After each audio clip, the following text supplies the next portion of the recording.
Hello students, good evening.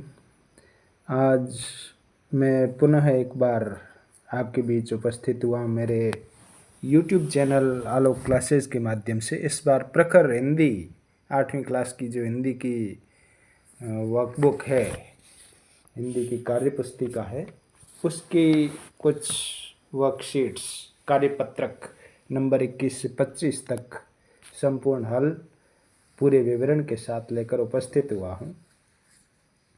लेकिन कार्यपत्रक हल करने से पहले एक छोटी सी गतिविधि दे रखी, बड़ी रोचक, बड़ी इंटरेस्टिंग है, उसको हम हल करेंगे, उसके बाद आगे बढ़ेंगे। गतिविधि में क्या देखिए, आइए यहाँ से हल करते हैं बिना वक्त गंवाए। यहाँ से देखते हैं, आइए साथी के साथ एक खेल खेलें। संकेतों की मदद से वर्ग पहेली को पूरा करते हैं। वर्ग पहेली आपने न्यूज़पेपर में देखी होंगी, बहुत से लोगों को इसको भरते हुए देखा होगा। इसमें दो सिस्टम होते हैं, मैं नीचे आपको ले चलता हूँ, दिखा देता हूँ। ये बाएं से दाएं, और बाएं से दाएं का मतलब यूँ चलेगी लाइन, ऊपर से नीचे का मतलब यूँ चलेगी वर्टिकल। करना क्या है आपको, यहाँ पे संकेत दे रखें, जैसे महिलाएं का एक वचन, महिलाएं शब्द लिखा हुआ है, इसका एक वचन क्या होता है, महिला होता है। वो लिखना कहाँ है, बाएं से दाएं, मतलब इधर जो left to right right line चलेगी उसमें लिखना है ऐसे, महिला। यहाँ मैं संकेतों में समझा रहा हूँ, लिखना हालांकि ऊपर है। इसी तरह ताली का बहुवचन तालियाँ होता है, एक से अधिक नदी या नदियाँ। वधु का बहुवचन वधुएं, घड़ी का वचन लिखिए, घड़ी एक वचन ही है ये। ऐसे मछली का बहुवचन, लाठी का बहुवचन, दूध का वचन बताइए। हालांकि दूध का वचन नहीं होता है, क्योंकि वचन हमेशा काउंटेबल जो नाउन होती है उसका होता है, गिनने योग्य चीज़ों का। दूध को गिन नहीं सकते, दूध को नापा जाता है, इसलिए ये ऑप्शन थोड़ा ठीक नहीं लगा मुझे। ऋतु का बहुवचन ऋतुएं, और शहद का पर्यायवाची मधु। इस तरह से आपको नीचे जो संकेत दे रहे हैं इसको देखकर यहाँ वर्ग पहेली को फिलअप करना, भरना है। जैसे मैंने लिखा ये महिला, महिलाएं का बहु एक वचन पूछा था ना, वो महिला। फिर मछली का बहुवचन पूछा था, ये इधर लिखा हुआ मछलियाँ,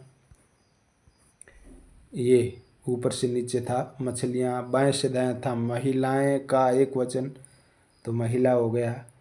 फिर लाठी का बहुवचन था, ऊपर से नीचे 2 नंबर, ये लाठियाँ हो गया। इस तरह आपको, जैसे ताली का बहुवचन तालियाँ, ऐसे ऋतु का बहुवचन पूछा तो ऋतुएं। इस तरह से हमको इस वर्कशीट को हल करना था।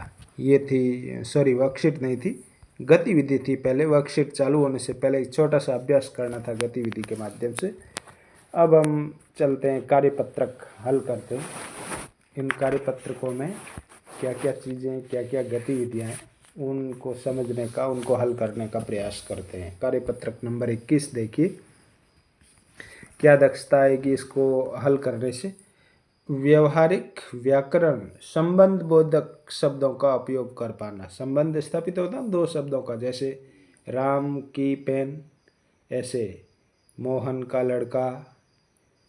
वो 2 शब्दों के बीच में जो संबंध स्थापित होता है, वो जब हमने संबंधवाचक को, सॉरी कारक के अंदर पढ़ा है ना, वो उसमें देखिए प्रश्न पहला, रिक्त स्थानों में उचित संबंध बोधक लिखकर वाक्य पूरा कीजिए। आपको यहाँ ऊपर टेबल में कुछ वर्ड्स दे रखे हैं, की अपेक्षा, के द्वारा, के किनारे, के संग और के ऊपर, इनको नीचे भरना है। तो पहला देखिए, क में क्या सेंटेंस लिखा है, छत खाली जगह मुर्गा बैठा है, तो छत के ऊपर। नदी के किनारे साधु की कुटिया है। मोहिनी अपने भाई के संग स्कूल जाती है।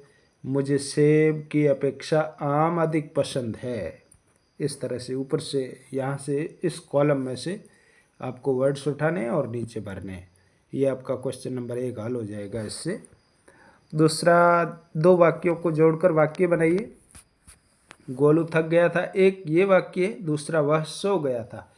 लेकिन ये 2 सेपरेट सेंटेंस हैं, इनको आपको जोड़कर कंबाइन करके एक बना के लिखना है। जैसे गोलू थक गया था वह सो गया है। इसको मैंने एक करके लिखा, गोलू थक कर सो गया है। इस तरह आपको इन दो दो सेंटेंस को जोड़कर एक एक बनाना। यह हिंदी की पुस्तक है, मुझे यह पसंद है, तो मैंने लिखा हिंदी की पुस्तक मुझे बहुत पसंद है, एक सेंटेंस हो गया। वह बहुत तेज चली, वह घर जल्दी पहुंची, तो एक सेंटेंस लिखा, वह तेज चलकर जल्दी घर पहुंची। आज बहुत बारिश हो रही है, ओले भी गिर रहे हैं, तो आज बारिश में ओले गिर रहे हैं। ये दो सेंटेंस मिलके एक हो गए। ठीक है बच्चों, इस तरह से आपको इस सेकंड क्वेश्चन को हल करना है। आगे बढ़ते हैं। तीसरा, दिए गए खाली स्थानों में उचित अवयव शब्द लिखकर वाक्य पूरा कीजिए। श्रुति नेहा पढ़ रही थी, दो जनी है इसलिए क्या जोड़ेंगे उसको, और श्रुति और नेहा पढ़ रही थी। परिश्रम से पढ़ाई करो तो परीक्षा में सफल हो सको। राम तो आया पर श्याम नहीं आया, जब सर्दी पड़ती है तो गर्म कपड़े पहनते। ये इससे दोनों जो अलग अलग सेंटेंस है उनका संबंध स्थापित होता है, ये काम हमको करना था। चलिए नेक्स्ट में, चौथे में दिए गए वाक्यों में दिए गए संबंध बोधक शब्द छांटकर लिखिए। कौन से ऐसे संबंध है जिसके कारण आपस में सेंटेंस का अर्थ स्पष्ट होता है, तो वो आपको लिखना है। जैसे प्यास के मारे बुरा हाल है, यहाँ अंडरलाइन कर रखा था हालांकि ये, इसलिए मैंने लिखा के मारे। फिर मेरा घर मंदिर के पास है, ये हो गया संबंध बोधक। मैं गोपाल के बिना नहीं जाऊंगा, ये संबंध बोधक। वासु के आगे मैं खड़ा हूँ, तो के आगे। और यह पत्र मीरा के द्वारा लिखा गया, के द्वारा। ये संबंध बोधक शब्द थे जिसको छांट के आपको अलग लिखने थे। चलिए वर्कशीट नंबर 21 हमारी हल हो गई। वर्कशीट आगे ले चलते हैं। 22 में क्या दक्षता आएगी, लेखन की विभिन्न विधाओं का प्रयोग कर पाना। यानी आप किसी भी वाक्यों को देखकर उससे कविता बनाना सीख जाएंगे। तुकबंदी कविता में होती है ना, वो आप करना इससे सीखेंगे। चलिए पहले पढ़ लेते हैं। हिरण का बच्चा दौड़ रहा था, वह खरगोश से आगे था, वह हाथी से भी आगे था, वह नाला फांद गया, खंडहर भी पार कर गया। मैदान में पत्थर पड़ा था, ठोकर लगी तो गिर पड़ा। पैर में चोट लगने से रोने लगा, बंदर ने पैर सहलाया, वह चुप न हुआ। भालू दादा ने गोद उठाया, वह चुप न हुआ। माँ आई, वह बोली चलो पत्थर की पिटाई करते हैं। हिरण का बच्चा बोला नहीं, उसे मत मारना, वह भी रोने लगेगा। माँ हंसने लगी, खरगोश हंसने लगा, सब हंसने लगे। अब आपने ये छोटी सी कहानी पढ़ ली। अब आपको काम क्या करना है, वो नीचे दे रखा है। यहाँ ऊपर लिखी कहानी को कविता के रूप में लिखिए। आपको लिखना है कविता बना के, वो तो तुकबंदी उसमें नहीं थी, आपको तुकबंदी करनी है। अपनी तरफ से भी सब जोड़ सकते हैं, ऐसा कोई बाउंडेशन नहीं है। जैसे उदाहरण दिया यहाँ पे, दौड़ रहा था हिरण का बच्चा, अच्छा अच्छा मन का सच्चा। ऊपर ये लाइन नहीं थी, मन से डाली गई है तुकबंदी के लिए। ऐसे आप भी कर सकते हैं। भाग रहा था खरगोश से आगे, और फिर आगे लाइन छोड़ रखिए। ऐसे आपको तुकबंदी से कविता बनानी। मैंने वह लिखने का प्रयास किया है। यहाँ पे देखिए कि हाथी से वह आगे था, हाथी से वह आगे था, पीछे पीछे भागे जा।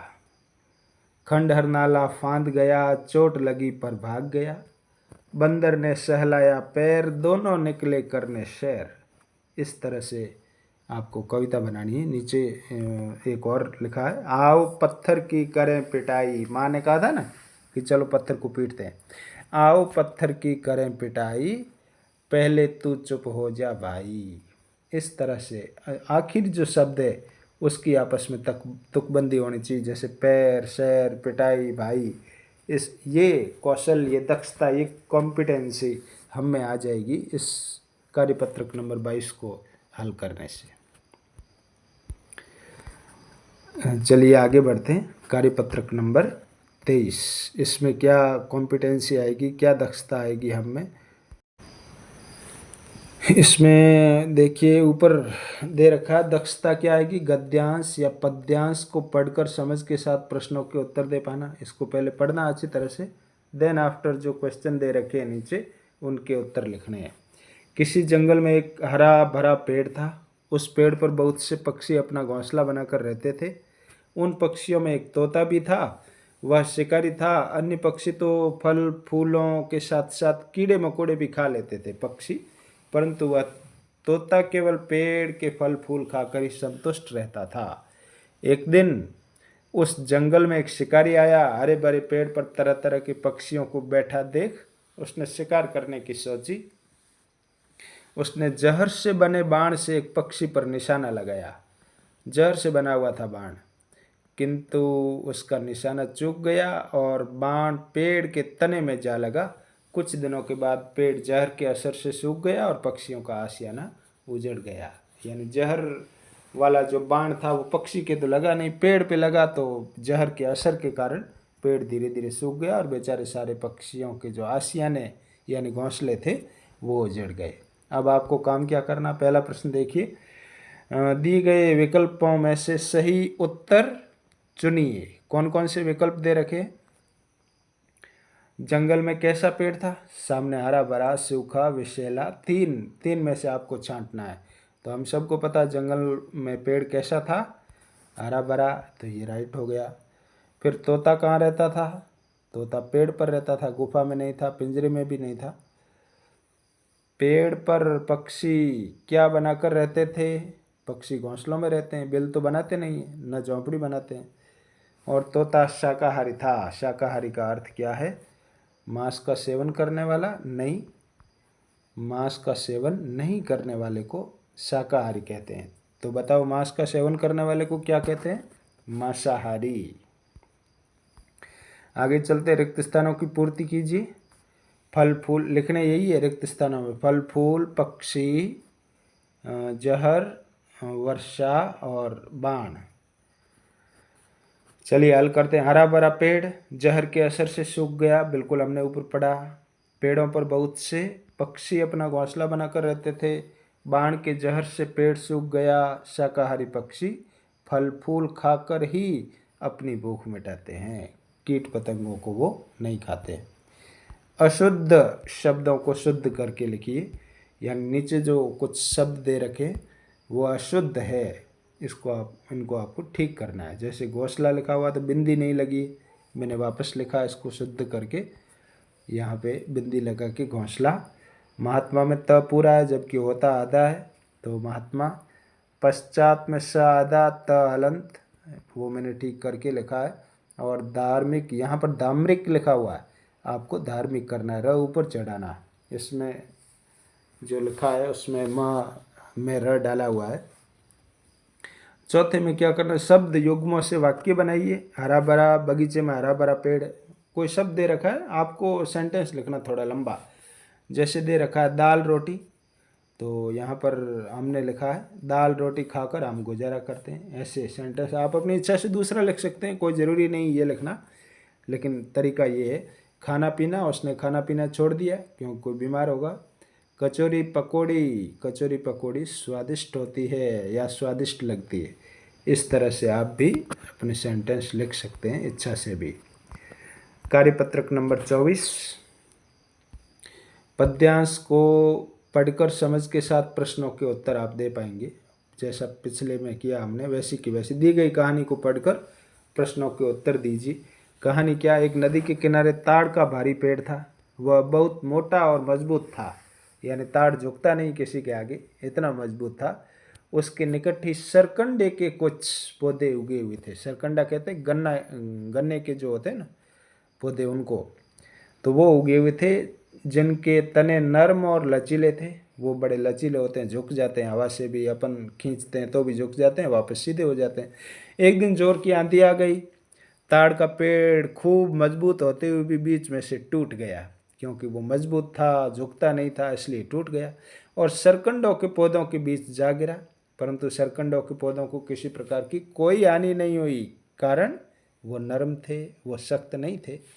यह देखकर वह हैरान हुआ और वह उनसे पूछने लगा, क्या कारण है कि नर्म और कमजोर होने पर भी आंधी तुम्हारा कुछ न बिगाड़ सकी, जबकि मजबूत होते हुए भी मैं टूट गया। ताड़ भाई ने कहा, आप अपनी शक्ति की अकड़ में झुके नहीं।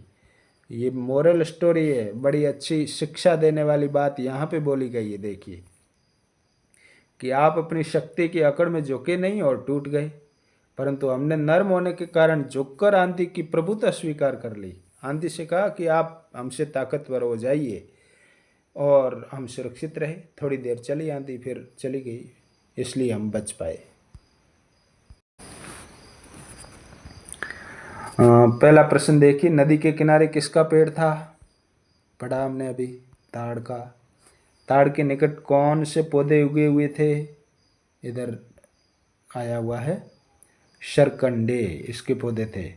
ताड़ के पेड़ की विशेषता क्या थी? कि वो मजबूत बहुत था। नर्म और कमज़ोर होने पर भी आंधी शरकंडों का कुछ नहीं बिगाड़ पाई। क्यों? वे आंधी के सामने झुक गए, इसलिए कुछ नहीं बिगाड़ पाई। आंधी ने ताड़ के पेड़ को क्या नुकसान पहुंचाया? आंधी ने ताड़ के पेड़ को तोड़ दिया था। और शरकंडे के पौधों की विशेषता बताइए। वो मुलायम और नर्म थे। कार्यपत्रक 25 देखिए।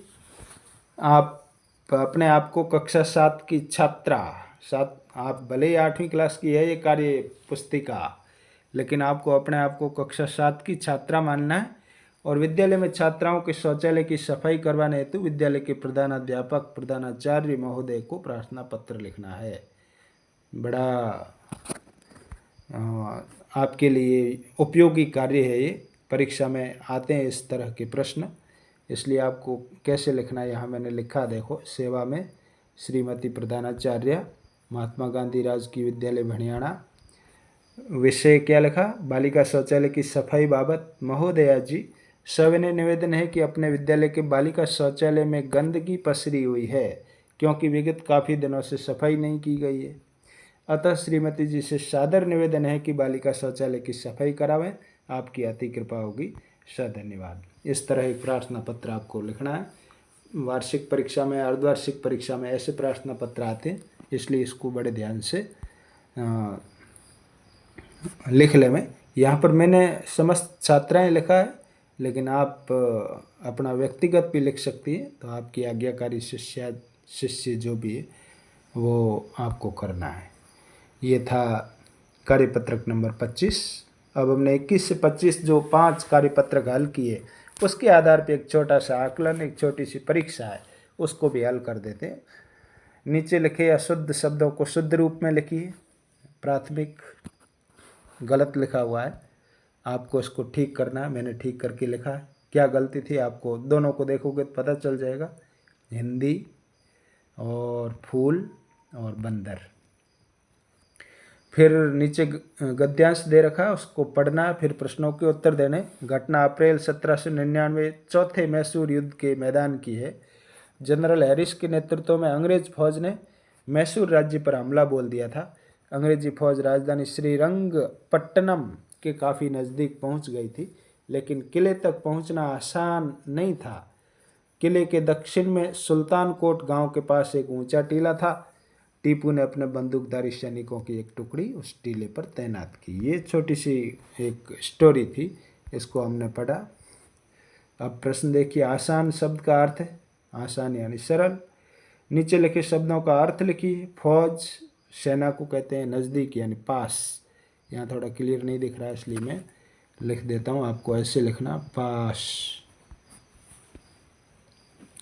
फिर टीपू ने अपने सेना की टुकड़ी कहाँ पर तैनात कर रखी थी? ऊपर लिखा हुआ था, ये यहाँ पर टीले पर तैनात की थी, तो आपने उत्तर लिखा है टीले पर। फिर दूर शब्द का विलोम शब्द है विलोम शब्द। जैसा कि हम सब जानते हैं, दूर का विलोम शब्द नज़दीक या पास। यहाँ पर नज़दीक लिखा हुआ है, तो आप इसको राइट करेंगे। आपने कोई किला या पुरानी हवेली देखी होगी। किले या हवेली के बारे में 2-3 पंक्तियाँ लिखनी है। आप लोग गए थे जैसलमेर का किला देखा है आपने, उसके बारे में 2-3 बातें लिखनी। मैंने लिखी, वो कोई ज़रूरी नहीं आप लिखें। आपने वहाँ क्या देखा, क्या आपको अच्छा लगा। आप अंदर तक घूमने के लिए गए थे, राजा के बैठने की कुर्सी आपने देखी, रानी का महल देखा, सब कुछ जो भी देखा वो लिख सकते। मैंने 3 लाइन यहाँ लिखी है। जैसलमेर का सोनार किला पीले पत्थरों से बना है, ऊंची और मजबूत दीवारें हैं। आप इसके अतिरिक्त दूसरी लाइनें भी लिख सकते हैं। फिर उपयुक्त गद्यांश का एक उचित शीर्षक विद्यार्थियों वो होता है जिस शब्द का बार बार प्रयोग किया गया है, यानी इसको आप पढ़ोगे तो युद्ध एक ऐसा शब्द है जिसके बारे में ये सारा विवरण लिखा गया है, इसलिए इसका शीर्षक है युद्ध। निम्नलिखित शब्दों के बहुवचन बनाइए। टुकड़ी, टुकड़ियाँ। यहाँ ध्यान देने वाली क्या बात है, टुकड़ी में बड़ी मात्रा लगी है इधर, जब आप इसका प्लूरल बना देंगे तो मात्रा छोटी हो जाएगी। चंद्र बिंदु भी आया है आखिर में, टुकड़ियाँ, इसको ध्यान से देखोगे। बाकी किला तो साधारण शब्द है, किले हो गया। नीचे लिखे युग्म शब्दों का प्रयोग करते हुए वाक्य बनाइए। छठा प्रश्न, फल फूल, हमारा व्यापार फल फूल रहा है। आप दूसरा सेंटेंस लिख सकते हैं, लिखना ऐसे ही है। और हरा भरा, बाग कितना हरा भरा है। इस तरह से ये विद्यार्थियों वर्कशीट या कार्यपत्र के 21 से 25 और उसके बाद जो आकलन या परख या परीक्षा जो थी, ये आकलन 3, वो भी हमने हल कर दिया है। आप इसको अच्छी तरह से पढ़ेंगे तो बेहद फ़ायदा होगा आपको। कार्यपत्रक को बंद करने से पहले यदि आप पहली बार मेरे चैनल पे आए हैं, अभी तक चैनल को सब्सक्राइब नहीं किया आलोक क्लासेस को, तो प्लीज़ कर लें, ताकि नए नए वीडियोज़ प्रतिदिन जो डाले जा रहे हैं वो आप तक समय पर पहुंच सकें और आप उसको पढ़कर उसका फ़ायदा उठा सकें। वीडियो को लाइक करें, शेयर करें दोस्तों के साथ और कमेंट बॉक्स में अपनी टिप्पणी ज़रूर लिखें कि वीडियो कैसा लगा। धन्यवाद।